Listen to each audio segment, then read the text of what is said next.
Well, in a tight and contentious election year, a CBS2 News investigation uncovered hundreds of dead people in our area casting votes. Yeah, CBS2 investigative reporter David Goldstein joins us with his exclusive findings. David. Well, Pat and Paul, it sounds incredible, but it is true. Hundreds of people who cast votes according to state records, but we found they've been dead for years.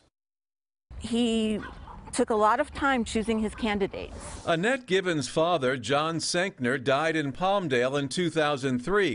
The World War II veteran's marker shows where he was buried 13 years ago. But we found records showing he somehow voted from the grave in 2004, 2005, 2006, 2008, and 2010. Is it possible that your dad voted in 2010? No, he was quite dead then.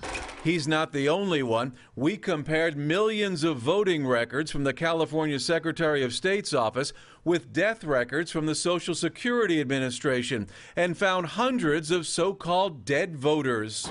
265 in Southern California, a vast majority of them, 215, in LA County alone. The numbers come from state records that show votes were cast in that person's name after they died. And in some cases, we discovered they voted year after year. Across all counties, we found 32 dead voters who cast ballots in 8 elections apiece, including a woman who died in 1988, and records show she somehow voted in 2014. 26 years after she passed away.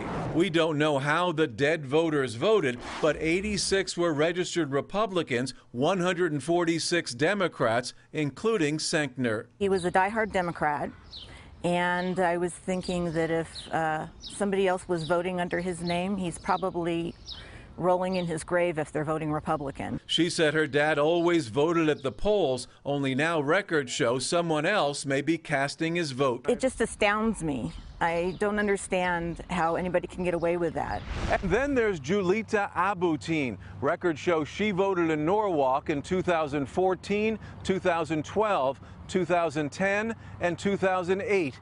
The only problem is she's buried here at Forest Lawn. Abutin died in 2006. Is it possible your mother voted in 2014? There's no way.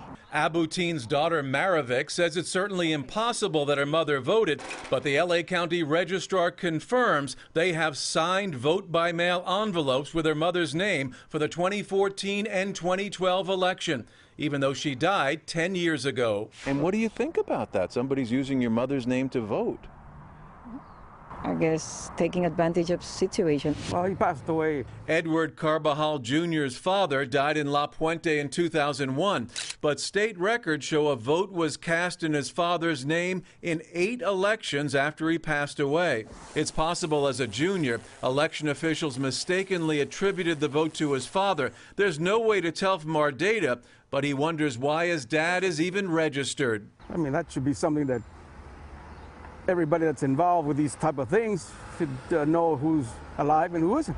That's the way it's supposed to be. The LA County Registrar told us, quote, we remove 1,200 to 2,000 deceased records from the database per month.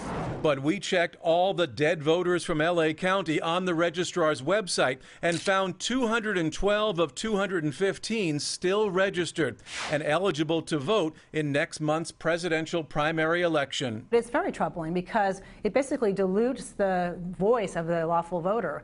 Ellen Swenson is with True the Vote, a nationwide voter rights group. But what it does is every single vote that was cast by a dead person actually canceled out a vote of a lawful voter. Because if they voted for one candidate and you voted, let's say, for another, your vote got canceled out.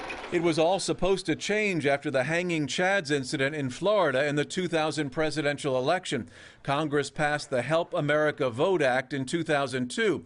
It mandated sweeping reforms, including a statewide voter registration system that would eliminate ineligible voters. But California is the only state that's still not compliant with the act. Secretary of State Alex Padilla hopes to have it compliant later this year. You are not supposed to have dead people on the rolls. Jake Christian Adams is with the Public Interest Legal Foundation. The problem is California has been the most derelict state in the country in implementing statewide databases that are required under federal law. They just blew it off for over a decade.